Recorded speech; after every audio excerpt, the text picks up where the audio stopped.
Hi, this is Michael Buffer, and welcome to the BoxHard Podcast. Hello, everyone. This is Mikey Garcia. It's the monster from the swamps, Regis Rougarou Prograis. Hey, what's up? This is King Carlos Molina, former IBF world champ. This is Michael, the Bounty Hunter, 2012 Olympian and your people's champ.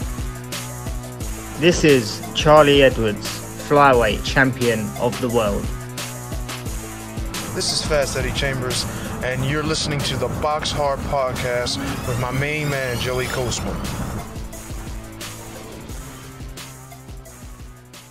Hello everybody and welcome to episode 409 of the BoxHard Podcast. I'm your host, Joey Coastman. I'm joined as always by, he's a former heavyweight world title challenger. He's my right-hand man. It is, of course, the main man, Mr. Fast Eddie Chambers. Eddie, how you doing this week, my man? Oh, I'm doing great, my man. How about you? Always good when speaking with you, Eddie. Can you believe it? It is the truth. We're going to dive straight into the review part of the show. We're going to start here last Friday, August 11th, at the Overtime Elite Arena in Atlanta, Georgia, USA. This one was on DAZN. One fight to mention on the undercard, son of former world champion Raul Marquez, friend of the show. His son Giovanni Marquez, now 6-0, a TKO for him in round 2 against Nicky Vitone, who's now 9-3 with a draw. Albert Bell as well, friend of the show, now 24-0, a rare knockout win actually. His opponent retired on his store after 5 rounds, didn't come out for round 6. The opponent Presco Carcosia, now 11-3 with a draw. All the best there to Albert Bell. Moving now to the big one though, it went down at the O2 Arena in Greenwich, London, United Kingdom. Let's start with the undercard. Win for Maisie Rose Courtney, a points win.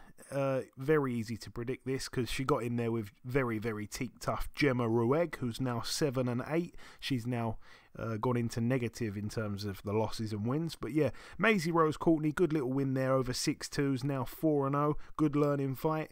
Campbell Hatton also on the card, moved to 13-0, a points win over 8 rounds there against Tom Ansell, who's now 10-5. Campbell Hatton, I said on last week's show, really unsure if he's going to get the knockout or get the points win. I just wasn't sure. I knew he'd win the fight, obviously, but wasn't too sure how he'd do it. He had too much in the end for Tom Ansell. It was a little bit of a step up, really, actually, for Campbell Hatton. Again, a lot of people, annoyed with the slow progression of the guy, but I'm not one of those guys, all the best to him. Who cares, man? Johnny Fisher on the card as well. I did say we're going to see some rounds here, and I'd be very surprised if Johnny Fisher walked straight through Harry Armstrong. Got that one right. He got the TKO in round 7. Good knockout in the end. He's now 10-0, big Johnny Fisher. Bosh, you have to say, when he gets a win. Harry Armstrong now 5-2 with a draw. It's the first time he's been stopped. It was for the vacant Southern Area heavyweight title. Armstrong down in the first round. And Johnny Fisher did what he likes to do when he's got you hurt. He goes, he completely goes for it. Tried to get the stoppage.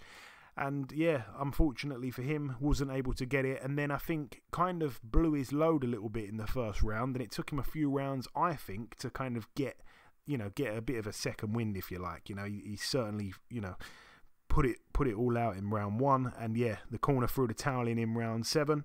Derek Chisora against Gerald Washington. We had Gerald on a couple of weeks ago, obviously friend of the show. I wanted him to win, and to be totally honest with you, I think he did win. I wasn't strictly scoring it round by round, but yeah, Derek Chisora now 34-13, a unanimous decision over 10 rounds. Chisora cut as well, head clash in round 2. Gerald Washington now 20-6 with a draw. Obviously, all 5 of Gerald Washington's losses had come by knockout. This is the first time he's lost a fight on points, and like I say, very controversial. Round 1, the uppercut, I think, was working well for both men. Round 2, obviously, that's where I mentioned the head clash, Chisora cut.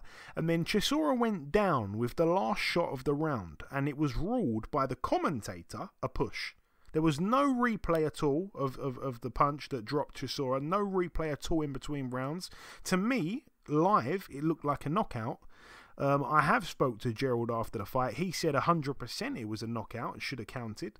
And I don't know what that was about there. Very, very dodgy from the officials and whoever's in charge of the replays in between rounds. Round 3, Chisora, again, looked awful for me. Flat-footed, slow. He was throwing shots from miles out. Wild shots, almost like a drunk man in a bar. Washington was doing the cleaner of the work, winning the fight for me. But I knew that Washington in previous fights has had a really bad gas tank, and if he's anything like his old self, then he's probably going to fold, unfortunately. Round 4, Chisora had gone from a big favourite in play to a big underdog. And 41-year-old Gerald Washington, coming off 18 months out the ring, was making him look awful. Round 5 was a better round for Chisora. I jumped on the in-play Chisora KO at almost 3-1 because I thought Gerald might, revert back to his old self and run out of gas and all the rest of it. But yeah, he was starting to look dog-tired at the end of that round as well, so I felt like I did quite a smart move putting that little bet on there. I didn't think it was going to be going 10 rounds. Gerald was looking, like I say, a little bit like his old self, gassing out after 4 or 5 rounds. Round 6, Chisora was putting it on Gerald a little bit. He'd gone back to being the betting favourite in play, which was mad, the amount of momentum swings. And that's about where I stopped kind of taking my notes. I felt like it was a really awful fight. It was really boring. And what a bore fest as well to lead you into an Anthony Joshua fight. I think off the back of that, Chisora needs to retire. Again, I think he lost the fight despite not really scoring it. When I went on social media, a hell of a lot of people pretty much saying the same stuff, that Gerald Washington won the fight. But yeah, Chisora, I would have liked to just got that win there and then sailed away in the sunset, but he has come out and said he will continue to box, which, I just don't see the point in. But anyway, yeah, that was my take of it. Eddie, I know you did get to see maybe the majority of that fight. Let me know. Yeah, it was, I was kind of, it's hard to say I was watching it, but we were walking and doing some things. I actually had it on the phone. And I was watching a good bit of it, and then Gerald looked like early, he looked pretty decent with the jab and, being at range. And Chisora falling in, looking for big, heavy haymaker shots that sometimes looked a little bad, him throwing. And honestly, I wasn't able to really get too much of a beat on really what was going on too much because I didn't sit down till toward the end and actually start paying attention to what happened like the last couple of rounds. But it really wasn't, like, I agree, it wasn't a great looking fight. Chisora didn't look that great. I mean, Washington, was he didn't look super duper good. I mean, he was doing some good things at times, but they didn't really look good either, to be quite honest. But Gerald did look to be the fresher of the two early on, obviously, until he started to blow like he always does. But at 41, he didn't look terrible or too bad at 41 to be in there. But it's just, it's like the loser's bracket, that fight was. It wasn't really a fight of anybody that I really think is going to be really a serious threat to a heavyweight championship. They could probably maybe take another fight and make some money, but I don't think either one of those guys at this point in their careers are, going to be knocking on the door of a heavyweight championship. So, unfortunately for Gerald Washington, even if, you thought he might have won, I'm not 100% sure. It's just unfortunate. I mean, I can't remember what the scorecards were, but I thought weren't they a little wide in spots, if I'm not mistaken? Like, one of them had it a little wide, or was it all like pretty close? I can't remember the scorecards 100%. What was the scorecards, Joe? Yeah, 96-94, 97-94, 98-93. Yeah. Oh yeah, that to me, it seems a little wide. They were all for Chisora, right? Yeah, unanimous. Yeah, I think they were a little wide. I think the fight was a little closer. It was definitely closer than that. If he was going to give it to Chisora, maybe you don't argue so much, giving it to him. But I think those cards are a little wide. But like I said, I'm pretty sure I don't know what the general consensus is with everybody who was watching it. But probably stop caring. You know what I mean? The fight wasn't that entertaining, nor do either guy at this point in their careers have a shot at winning a title. I mean, don't get me wrong, and stranger things have happened, but it's just I doubt it. So, but all in all, I guess, they did what they could do up to the point. I can't say it was a great fight, but at least they got in there. They put forth the best effort that they have at this point. But hopefully Chisora looks better the next time out. He got the win. And, that's, on to better things. I'm hoping for him, but it just seems like it should be the end soon. But who am I to judge? Yeah, like I said, I felt that Gerald nicked it, but it is what it is. Filip Hrgović on the card as well, now 16-0, a TKO in the 12th and final round against the previously undefeated Dempsey McKean. Now 22-1. McKean counted in the 12th prior to the stoppage. I think the towel came in. Do you know what? I remember watching this entire fight, but I can't remember much of it now looking back. I know obviously Hrgović got to him in the end. I think Hrgović started the fight quite well, and McKean, I think, as the fight went on, started to get very, very tired, if I'm not mistaken. And it got to a point where his defence was kind of leaky at that point, and Hrgović managed to sort of come on strong late on, and but it still wasn't, I don't think, that impressive from Hrgović, although, I did think McKean had a bit of a chance, but I don't think McKean was maybe as good as I not thought he was, but maybe I don't think he was as good as I expected he could be, maybe. Moving on to the main event, Anthony Joshua now 26-3, a knockout in round 7 against Robert Helenius, now 32-5. Helenius KO'd with a nice right hand in the end. But get him through those rounds the way I saw it. Obviously, the first round was a bit of a feel-out round. Both guys were a little bit hesitant, and that was understandable. Round 2, Joshua round on the front foot throughout the round, beginning to close the gap a little bit. Still, no one had landed anything of serious note by that point. Through the next few rounds, Joshua, I felt, was just kind of nicking the rounds, but they were competitive. There wasn't that much in them. Both guys were just opting to mainly jab. And that shot, like I say, to finish things was a perfect right hand from Joshua. He doesn't get that many one-punch knockouts, but they don't get much better than that. And I think shortlist for KO of the year. But still, Eddie, once again, this extends that streak that I keep talking about not getting a knockout in the first half of a fight. In December, it will be 7 years since the last time Anthony Joshua got someone out within 6 rounds. And that, for me, is absolutely insane. But like I say, there's a few things to pick at. The fight itself, like I say, I've kind of given my thoughts on it. I think, it was like a lose-lose scenario for Anthony Joshua, because if you bang him out, within a round, then, he only had a few days' notice, he's old and all the rest of it. And if you struggle with him a little bit like Joshua did, his whole face was busted up. I think he was bleeding on both eyes. His nose was all bloody. If you struggle with him, then, you're not that good and you're shot. So, it was a bit of a lose-lose scenario, and I felt for him because we were outlining, obviously, on last week's show, the complete opposite style that Helenius had to Dillian Whyte, the opposite size, everything. Like, it was a completely different fighter. I know obviously Joshua's been doing a lot of sparring with Michael Hunter in the build-up for this fight against Dillian Whyte. So Hunter's 6'2", something like that, I'd say. 6'2", 6'3", maybe. So that's a small guy. Again, he's been sparring mainly with him, if I'm not mistaken, and then he gets in there with Helenius, 6'7" and a bit. So I felt for Joshua in some ways, and I really thought once again it's going to go into the second half of the fight, and that is what happened. Round 7 seems to be his favourite round to get people out of there in, from recent memory. If I can think of, if I'm right, I believe he's got a few people out in round 7. But anyway, back to what I'm saying, Eddie.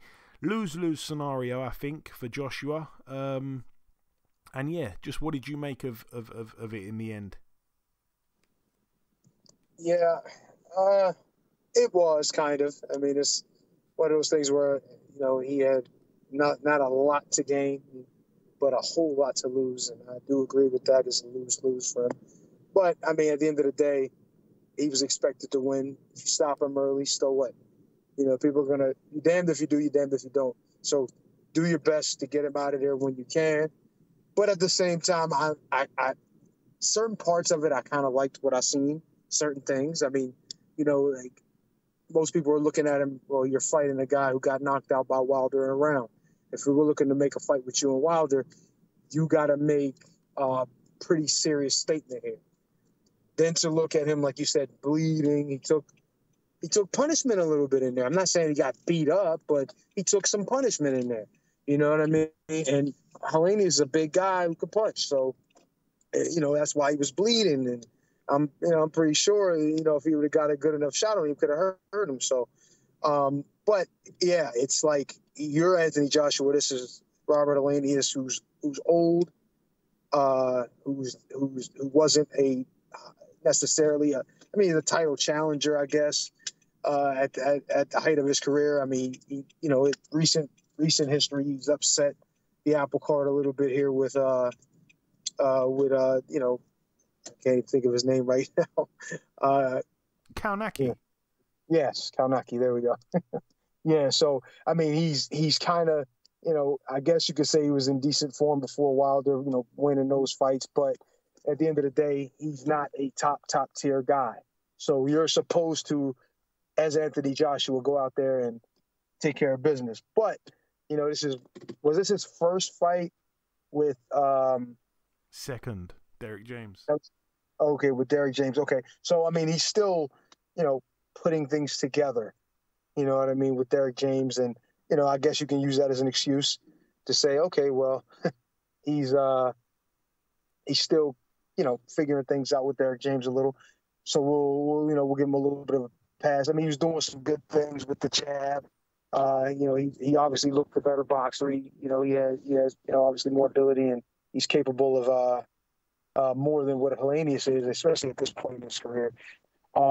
And it's like I said, he's Anthony Joshua, so in comparison. But yes, there's a lot of issues if he wasn't able to get him out of there.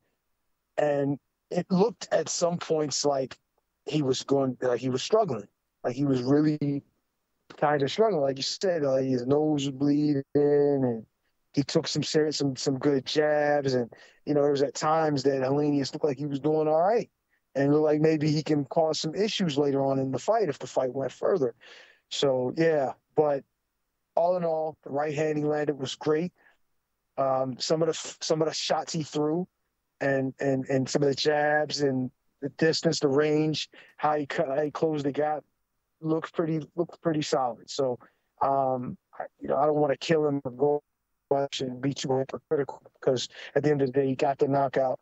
It wasn't early like a lot of people expected or that felt he needed, but he still got it done. So at the end of the day, give him credit for that, and hopefully he just gets better as he goes. And if they do make this fight with Wilder, be one of the biggest fights in a long time in the heavyweight division. So be looking forward to seeing that.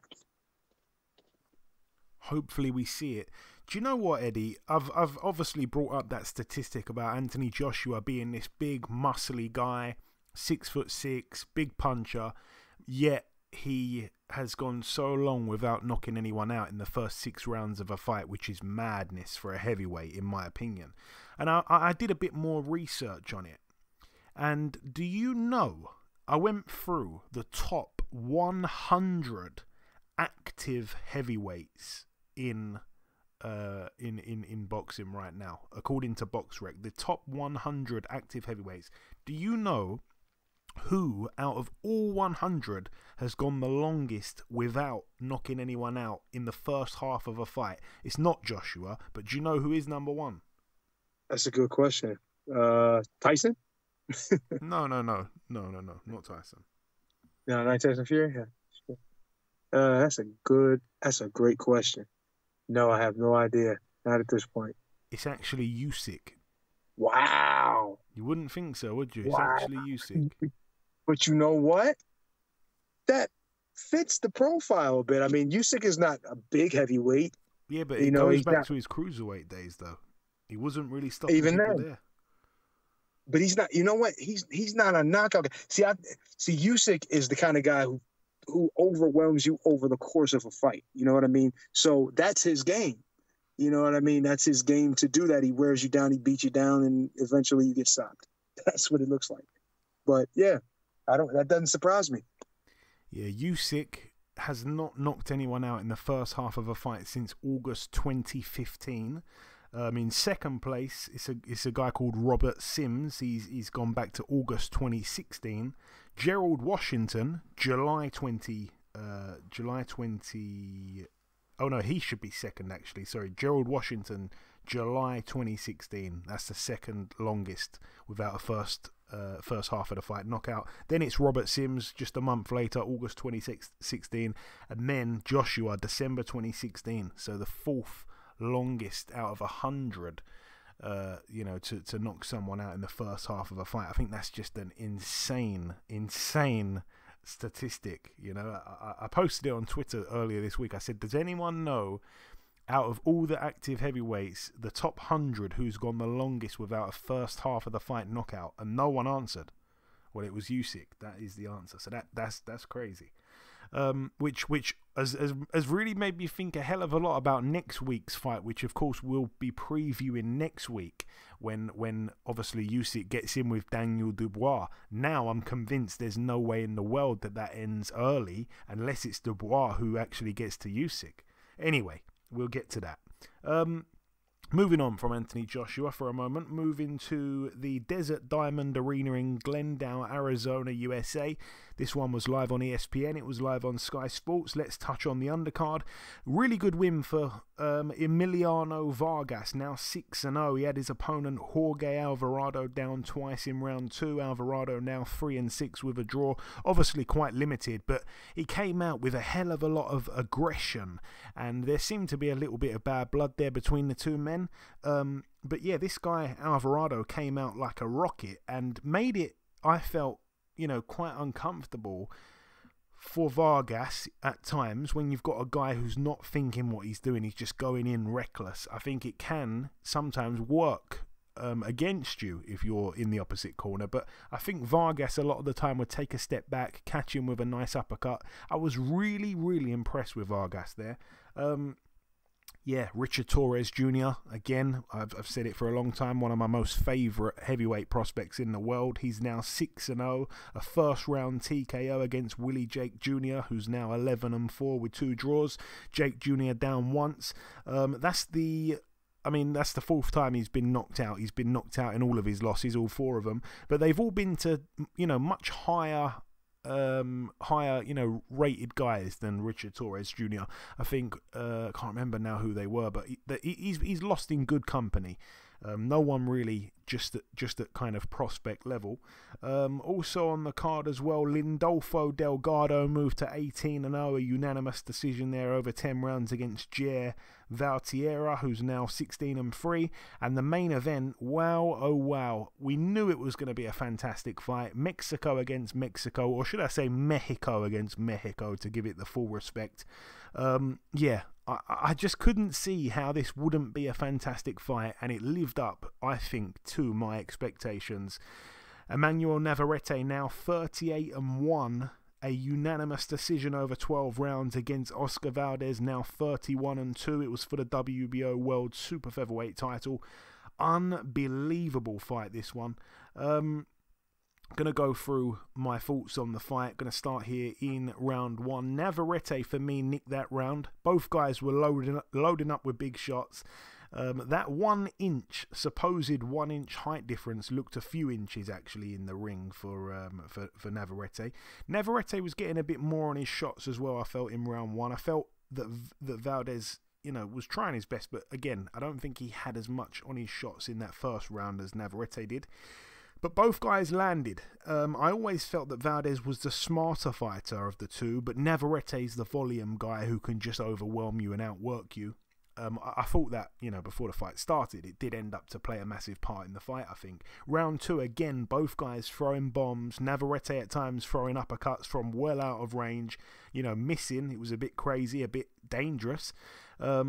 yeah, maybe Valdez nick round 2 for me. But every time Valdez had success, Navarrete would come straight back at him. Round 3 I gave to Navarrete. He hurt Valdez with a shot in that round. It was a right hook followed by a left uppercut. Valdez recovered well. Really good round though for Navarrete. I said on last week's show that I felt Navarrete would come on strong late on, and I was thinking if that is going to happen, then it's going to be a long night for Valdez, because I didn't expect this fast of a start from Navarrete. He came out, looking to work straight away. Round 4, Navarrete was missing a lot, but also hitting a lot. He was trying to swarm Valdez. Valdez was using his far superior footwork at times to just box rings around Navarrete. Valdez looking dangerous as well with his hooks at that point. The cleaner of the work was with Valdez, but Navarrete again just being his old self, being relentless. I still think I probably gave it to Navarrete. Round 5 I felt was a really hard round to score. Valdez's face was busted up, but I think he might have just about nicked that round. Navarrete, I felt, needed to be a little bit more cautious. His defence was a little bit non-existent. He was relying on his reflexes, which didn't let him down too much throughout the night, but there wasn't, he had no guard at all. Round 6 was a Valdez round for me. Navarrete's shots didn't seem to have that snap that they had in earlier rounds. I was starting to think, is Valdez maybe building here? Round 7, though, was a big round for Navarrete. He seemed to have found another gear. Once again, relied on those good reflexes to get himself out of danger. He was switching stances here and there. Valdez was missing a lot with big hooks that he was loading up on. You could see that they were zapping his energy. Round 8, I gave to Navarrete. Round 9, I gave to Valdez. I think Navarrete in that round, I think that was the round where he hurt his right hand. He kept shaking it. He was making it very obvious that something was up with it. He didn't throw it with much conviction at all on the rare occasion that he even threw it. But really interesting for the next few rounds, because I thought this is such a big thing to have happened here for Navarrete. Could barely use the hand. Round 10 for me was probably round of the fight. Navarrete with the early work, Valdez with the late work. Hard round to score. Navarrete fought pretty much as a one-handed fighter in that 10th round. I think it was a knuckle injury, he'd said in the corner. It was translated by, I think, Bernardo Asuna. Round 11, I gave to Navarrete. Valdez's right eye was basically completely closed by that point as well. It was getting very, very hard to look at. And then round 12, I actually think Navarrete closed the show quite well. I think he won that round, and for me was a clear winner over the 12. I think it was clear to see, it was unanimous. But what a war. It couldn't not have been. These two guys, like I say, are both Mexican warriors through and through, blood and guts, and for me, fight of the year material. Like I say, I think Valdez is definitely the smarter boxer, definitely has more skills, definitely has better feet, but it doesn't always win you a fight. That's just not how it works. Navarrete is kind of just relentless, and what's the word? I'm looking for a word beginning with a B. He's kind of just, I don't know what the word is now, but I can't think of the word. I know it begins with a B. I think the next letter is a R, BR. I can't think what it is, but anyway, he's just relentless, and whatever that word is that I'm trying to think of. Just was able to outwork Valdez. And I will say this, Eddie, I believe I saw a statistic that Navarrete, forget about how many he landed, obviously he outlanded Valdez over the course of the fight, but he threw 600 more punches than Valdez. That is incredible. 600 more? 600 more. Navarrete on his own threw over 1,000. What? Yeah. Jeez, 1,000 punches in a fight. And I mean, whether you're accurate or not as a fighter, when you throw 1,000 punches, even if you land 10%, it's a lot of punches to land. So, it's incredible to see guys who are busy like that and just relentless. And you know what? It's kind of what I thought. Now, I didn't think he was going to throw 1,000 punches, but it's kind of what I thought that Errol Spence was going to be bringing to the table with Terrence Crawford, which is what made me pick him, is that kind of relentless, just I'm there in your face all the time, got my hands on you, making you work no matter how good you think you are, I'm here. That's what I was expecting. And I guess I must have been thinking about Navarrete.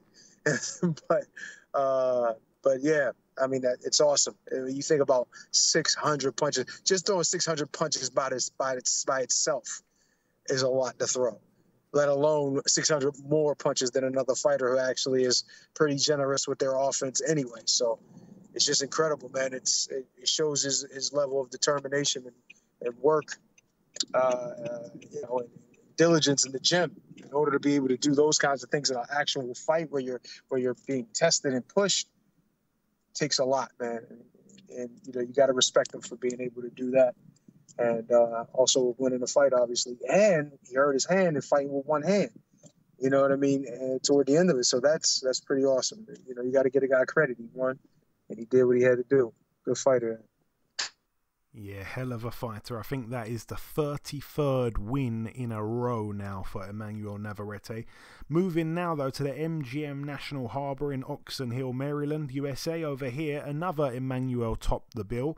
I'm a big fan of him. Emmanuel Rodriguez de Puerto Rico. He now is 22-2, a unanimous decision over 12 rounds for the vacant IBF World Bantamweight title against Melvin Lopez, who's now 29-2. Lopez down 3 times in the 12th and final round, but able to survive. Like I say, Emmanuel Rodriguez, he's just unappreciated and overlooked. I think that's the best way to describe the guy. Really, really smart fighter. And I just don't think he gets much of the credit, to be honest with you. So I'm really happy for him that he's picked up a world title again. That's, I think, got to be his second world title reign. But yeah, he's just a box of tricks. I think he kind of reminds me of like a completely different fighter, but like a Pedraza. Pedraza, I think, is such a high skill fighter that just doesn't seem to get the credit. So yeah, both guys, I think both guys are from Puerto Rico. I just love saying that word, Puerto Rico. But yeah, I'm a big fan of Rodriguez, and I'm happy that he's a champion again. On the undercard, we had him on last week's show. He's knocked someone out again. Gary Antoine Russell now 17-0 with all 17 by KO. He knocked out the undefeated Kent Cruz, who's now 16-1 with 3 draws. I had obviously Gary on last week's show. I said, how confident are you going to be? Sorry, not how confident are you going to be. How confident are you that in a few days' time you're going to have another knockout? You'll be 17-0 with 17 KOs. And he said he's 100% confident. It's just a case of when the knockout's going to come. And he said that someone asked me, I think it was a media guy or whatever, asked him, are you prepared to go 10 rounds? And he said, yes, of course. And he didn't need to go anything like that because he got the knockout in the first round from a body shot. So all the best there to Gary Antoine Russell. Just no one seems to be able to stand up to his power. I cannot wait to see him stepped up. He was talking last week about he'd love the Regis Prograis fight. Oh my goodness, I'd love to see it. On the undercard as well, a undefeated fighter from the States called Travon Marshall, now 8-1. He was 8-0 with 7 KOs, I believe. He got in there with Gabriel Maestra, who was able to pull off the upset when he was about a 4-1 or 5-1 underdog. He's now 6-0 with a draw. I didn't really understand why he was that big of an underdog, because he definitely boxed the better opposition, and I thought, to be honest with you, I've seen him win a fight on the cards that he didn't deserve. So I think if it goes the distance, in the unlikely event it goes the distance, they might give it to Maestra. But anyway, didn't need any judges here because he got the TKO in round 2. He got Marshall hurt, had him down, and then when he got up, he just absolutely swarmed him. So a big upset, not an upset win, a big upset win, I guess, with the bookies. But I actually thought there's a chance it could happen. I don't know if I said that on last week's podcast, but I did put a little bet on Maestra. That was nice to win. Also on that card, Marcus Brown returned to the ring. He's now 25-2, a unanimous decision over 10 there at cruiserweight against Adrian Taylor, now 13-2 with a draw. A knockout win from Jose Benavidez Jr. He's now 28-2 with a draw. That TKO came in round 5 against Sladan Janjanin. It was a body shot, I believe. Janjanin now 36-16. And Jesse Hart, friend of the show, from Philadelphia, 29-3 now. A TKO in just the second round against Elio Trosh, who's now 15-11 with 2 draws. That brings the preview part to a close. It's now time to welcome this week's special guest. Ladies and gentlemen, please welcome the former British super welterweight champion. It is, of course, Mr. Troy Williamson. Troy, welcome back on the show, my man. Yeah, thanks for having me, mate. Always a pleasure, always a pleasure. So, Troy, we last spoke back in October of last year. It was a few weeks before the Josh Kelly fight. If you don't mind, let's go back over that if we can. How do you assess it now, looking back? Obviously, I fought with my heart. I always give it my all, but I wasn't 100% on the night, and it wasn't a true Troy Williamson performance. That's all I can say, really. Yeah, I mean, sometimes after you watch a fight, you know, as a fan, you kind of think to yourself, was fighter 1 just simply that good, or was fighter 2 just that bad? I have to say, I was very impressed with Josh Kelly. I feel like the fact he did what he did for 12 rounds, he didn't seem to really slow down. I was quite surprised, actually. But again, how do you see it? Do you feel like he was just too good on the night, or do you feel you were just, like I say, not yourself? No, obviously you can look at it both ways. Obviously, I definitely wasn't myself, but he boxed brilliant, so you can't take that away from him. If I turned up when I was 100%, would I beat him? Who knows? All I can say is that I would have definitely given a better account of myself. And Troy, obviously to get an opportunity like that on terrestrial TV against Josh Kelly, I know you were supremely confident going in. We spoke. I saw a lot of people online that were very confident that you'd go in there and probably stop Kelly mid-rounds.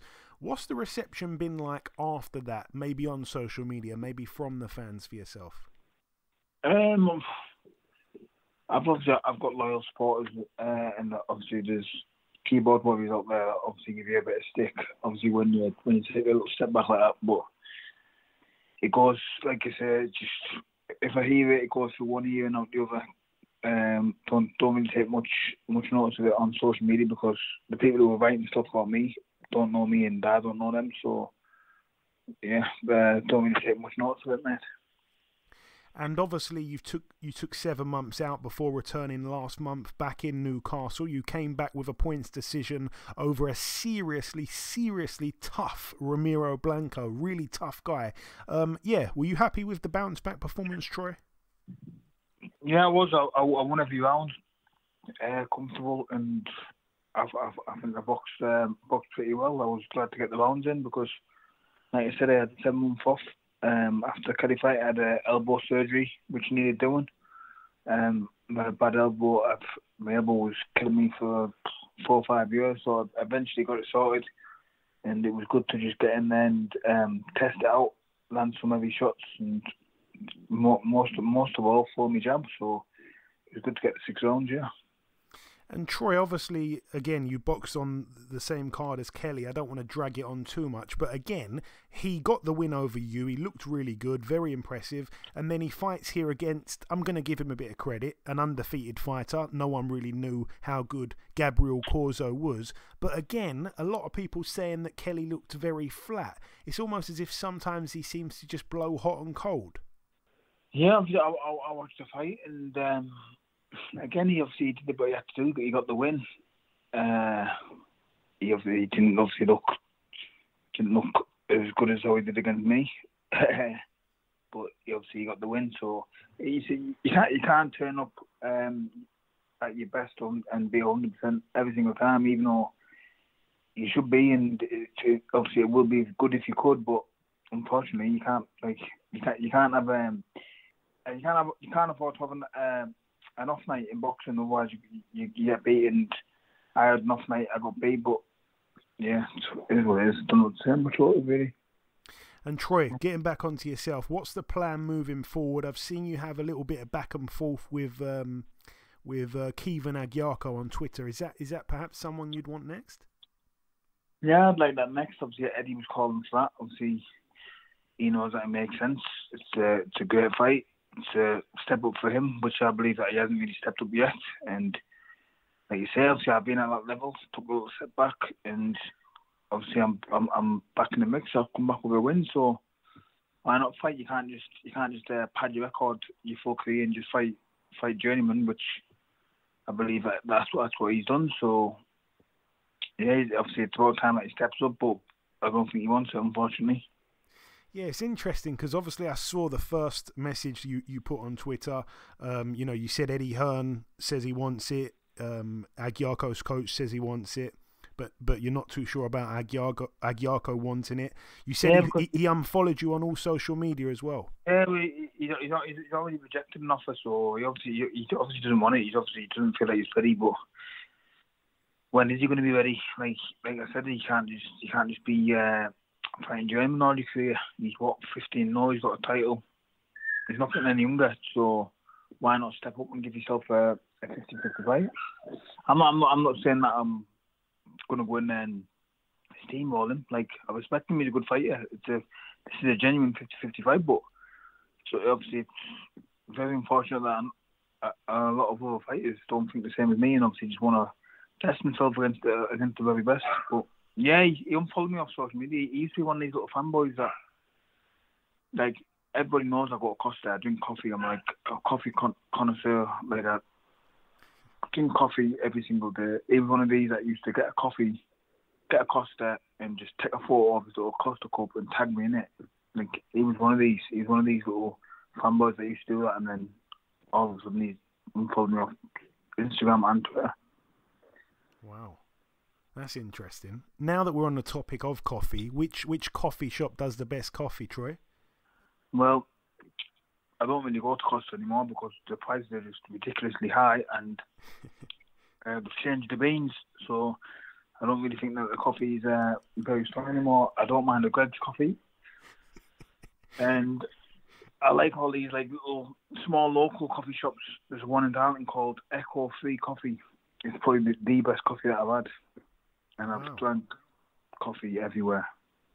Apart from abroad, I think Echo Free Coffee in Darlington and Clarkyard is probably up there with the best coffee I've had.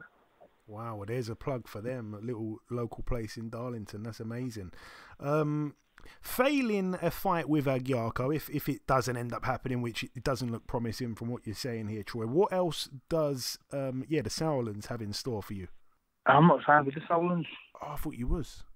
Nah, a few people think I am just because of box on the show twice, but nah, I'm not signed with him. Right, okay.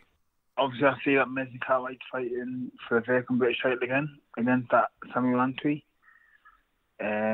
He's amazing, the good kids. Even after we box, we keep in touch on social media sometimes. I follow his stuff, and hopefully that he comes through victorious, and who knows, I could fight for the British title for the second time, and it's obviously against him, and it'll be another great fight. What about, I mean, I would love this fight. If I'm being honest, as a fan, I would love to see you in with Sam Eggington. Is that a fight that interests you? Yeah, 1,000,000%. I'd love that fight. I've seen a lot of people talk about that fight as well, and a lot of people have even said themselves that they'd love to see that fight. They've both got a very fan-friendly style, and I think it'd make a very interesting fight. Definitely a fight of the year contender, 1,000,000%. Yeah, I agree, 1,000,000%. I don't think either guy would take a step backwards. And that's the thing, actually. Now, I was just thinking about your fight with Josh Kelly. I remember thinking, wow, you did not stop coming forward at any point in that fight. It was like, wow. So, I'd love to see that one with Eggington, 100% fight of the year contender. I wanted to get your reaction to last weekend's Joshua Helenius fight, Troy. A lot of people being very harsh on Anthony. Or maybe in your opinion they're not being so harsh. He had to adjust to a completely different style of fighter, completely different height. What's your take on it, though? Yeah, there is that, but I think obviously when it comes to fighting, you've got at that sort of level as well. You've got to adjust to things that like that. Obviously, it's happened in the past, so it's not new to him. I think he did what he had to do. He won the fight. For me, he won every round leading up to that knockout, and it was a beautiful setup. You could see him jab to the head, jab to the body, and he set it up beautifully. And once it landed, that was it. With lights out, and he wasn't getting back up. Yeah, it was a perfect shot. That to finish it was definitely a great shot. And a couple weeks ago now, but I want to get your reaction. Crawford, Spence, what a clinic Crawford put on. I know you're a fan of Crawford as well, Troy. Yeah, big fan of Crawford. I'm also a big fan of Spence. When I seen Crawford box Ricky Burns that night in Scotland, I just from that day on I was a big fan, and I didn't see nobody really giving him any troubles. And like you said, Spence was probably the fighter that was going to give him the most troubles, and he just took care of him how he did. It was unbelievable. Yeah, it really was. Fantastic performance. Just finally, before we let you go, Troy, if you've got any closing words just to the listeners, you can say anything you like. Like I say, obviously, fantastic having you on again. I appreciate at the moment you're not entirely sure what your next step will be. But yeah, good to have you back on again. And yeah, just sign out with a little message if you want, my man. Yeah, thank you for having me, mate. And obviously I just want to thank all my supporters that have been with me from the beginning. They all know who they are. And all my followers that are just recently following. It'll be an interesting second half of my career coming up. I'm just entering my prime now, and I'm ready to get back in there with a big fight. So I'm fully healed, no injuries, and yeah, there's plenty of big fights out there for me. So let's go, baby. There certainly are plenty of big fights. I cannot wait to see this next chapter of your career, my man. Very exciting stuff. Listen, Troy, it's always a pleasure speaking with you, my man. Thank you for your time, and we'll speak again soon. Yep, no worries, mate. Thank you very much. Okay, now it's time for part 2 on this week's show. This part, of course, the news part of the show. We're going to start here with this one. Frank Warren has announced a card to go down on Friday the 15th of September at the York Hall, Bethnal Green. It's going to be live on BT Sport. On the card, we're going to see a few decent fights, actually. We're going to see Ellis Zorro, no opponent just yet for him. Willie Hutchinson, back out in action, friend of the show, no opponent just yet for him. Karol Itauma gets in with Dimitro Fedas. A really good fight here that I like. Masood Abdullah, 8-0, gets in with Mark Leach, who's 18-2 with a draw. I think Mark Leach will be a live underdog there. We're going to see Chris Bork back out again. Carl Fowl, Sean Noakes, and a good fight here as well between two undefeated fighters, Joshua Frankham and George Davey. So yeah, that is a card announced there for York Hall. I think that's a very good card actually there for York Hall. Also, we should mention that Matchroom have announced a few dates as well. I think some of these were already known really, but what do we have? Jesse Rodriguez against Sonny Edwards goes down in Glendale, Arizona, December the 16th. Diego Pacheco obviously headlines against Marcelo Caceres in Los Angeles, November 18th. Richardson Hitchens gets in with Jose Zepeda. I think that's going to be a brilliant fight. We're going to try and get Richardson Hitchens on the show in the next few weeks. Jessica McCaskill on that card as well gets in with Sandy Ryan. Austin Ammo Williams gets in with Steve Rolls. That one to go down in Orlando. All of those fights there on September 23rd. And yeah, I think that is about it for the announcements from Matchroom and DAZN. But yeah, moving now to the preview part of the show. Let's start with this card here. It goes down tomorrow at the Estadio Luna Park in Buenos Aires, Argentina. Over here, just one fight to mention. I feel like we have to mention this guy. Gustavo Daniel Lemos. He's 28-0. His last fight was when he stopped Lee Selby. Hasn't boxed since then. Since then, Lee Selby's done more than Gustavo Lemos. He's gone off, managed to get his trainer's license. He's managed to grow his hair in a fantastic little style that he's got going on. And he's now like a trainer with guys training under him, whereas Gustavo Lemos hasn't done anything, but he's back in a 10-rounder against Javier Clavero, who's 30-10 with 2 draws. All the best there to Lemos. Really impressed me against Lee Selby. Moving now to York Hall, Bethnal Green. Again, this one goes down on Friday, tomorrow as well. I think this is a really, really good main event, but I'll get to that in a second. On the undercard, Raven Chapman, 6-0. She gets in with Lila Dos Santos Furtado, who's 9-0. I think from Brazil. Not a puncher, but I think quite tough. So I'd say that fight will probably go the distance, and I wouldn't be surprised with an upset over 10-2s there. It's for the WBC International Featherweight title. We're going to see Ryan the Piranha Garner, one of the guys who I think has the best nicknames in boxing right now, 13-0. He gets in with Juan Antunes, who's 12-1. That is over 10 rounds at Super Featherweight for the WBC International vacant title. We're going to see Nathaniel Collins, 12-0, getting in there with Raza Hamza, who's 17-1 with a draw. That one's for the British and Commonwealth Featherweight titles. You'd have to favour Nathaniel Collins here. not because he's a skillful guy, good fighter, but not just that. If you go back in their very, very, very recent history, Nathaniel Collins last time out was able to knock out James Beach Jr. and Raza Hamza, his sole defeat came to James Beach Jr. Both guys boxed him in their last fights, so I think you can probably read into that a little bit there. But the main event, I think, is a brilliant fight. Dennis the Menace McCann, 14-0, gets in with... I hate saying this guy's first name wrong all the time, but I don't know how to pronounce it. Iron Up Baluta. I'm just going to roll with Baluta. It's over 12 rounds at Super Bantamweight. It's for the WBO Intercontinental Super Bantamweight title, which is currently vacant. It's just a brilliant, brilliant fight. I mean, we've seen what Baluta can do. No one has an easy night with him. He's not been stopped. His losses have come to Sebastian Perez, Jefferson Vargas, Michael Conlon and Liam Davies, all on points. Last time out, he was brilliant in a Fight of the Year contender against Andrew Kane. Beat him, took his O, was able to beat Brad Foster a couple fights before that, was able to beat TJ Doheny, a former unified world champion. Was he unified? He might have just been a single champion, actually, Doheny.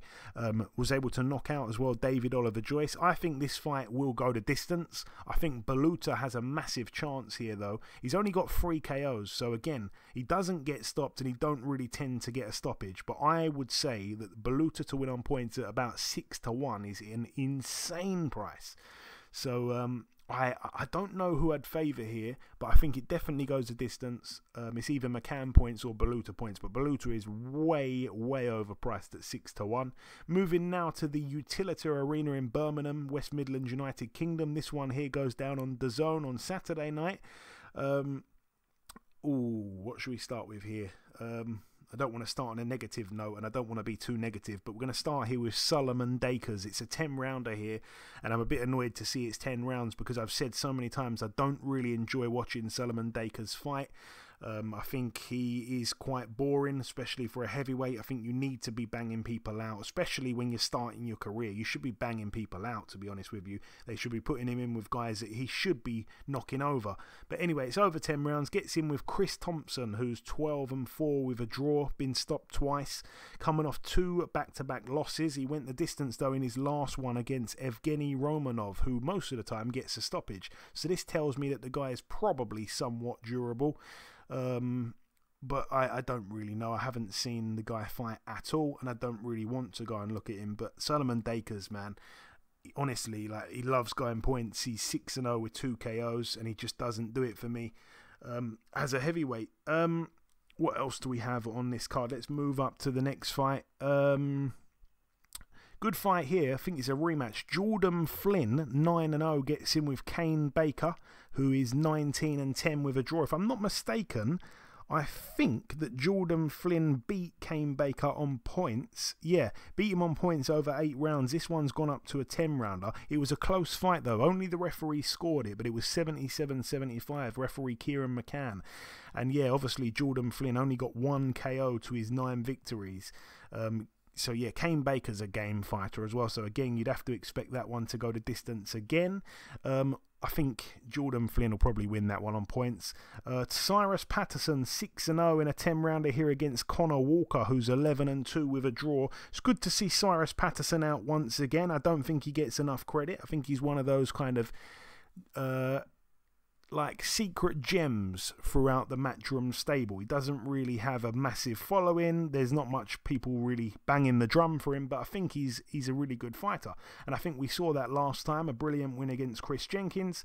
But yeah, it's a different fighter here in Connor Walker. Never been stopped. Coming off a loss, though, to Kane Gardner last time out. And then, yeah, he picked up a win against a journeyman before that. And then the fight before that was when he lost to Samuel Antwi. So his last kind of 3 fights, he's lost 2 of them, and they were both meaningful, whereas the win was against pretty much a nobody. So I'm expecting Cyrus Patterson to win this fight. It's just a case of will he get the knockout or will he get the points win? I'm not entirely sure. And then, yeah, the main event, Galal Yafai, 4-0. It is for the WBC International Flyweight title. He gets in with Tommy Frank, who is 15-3 with a draw. Yeah, I think this fight is quite easy to predict. I'd be very surprised if Galal Yafai doesn't get the stoppage here against Tommy Frank, who of course is coming off a stoppage loss to Jay Harris. They boxed back in May. Jay Harris managed to knock him out in round 10. So I think Galal Yafai will start fast like he likes to do. He'll be real aggressive, and I think he'll probably try to get Tommy Frank out of there before going anywhere near round 10. So yeah, I think he wins that one and wins it very comfortably. I don't think the quality of opposition on this card is very strong. I don't know if they're calling it a next-gen card or not, but to me it looks a bit next-gen-ish. And then, yeah, moving to the final card to mention, it actually goes down next Wednesday, the 23rd of August. So we will be, it's a bit too far ahead in the future, so we're previewing it. By the time we record the show next week, it would have already took place. We will review it. But I just wanted to mention Nikita Tszyu, the brother of Tim Tszyu, the son of Costa Tszyu. He's 6-0. He's back in an 8-rounder here against Jack Brubaker, who's 17-4 with 2 draws. Seen his name many times before. And yeah, the main event, it's probably not the main event actually, it's probably an undercard fight. I'm not too sure of what the scheduling is, but Liam Wilson, people will know, gave a great account of himself against Navarrete earlier this year, able to drop Navarrete, who we spoke about in part 1.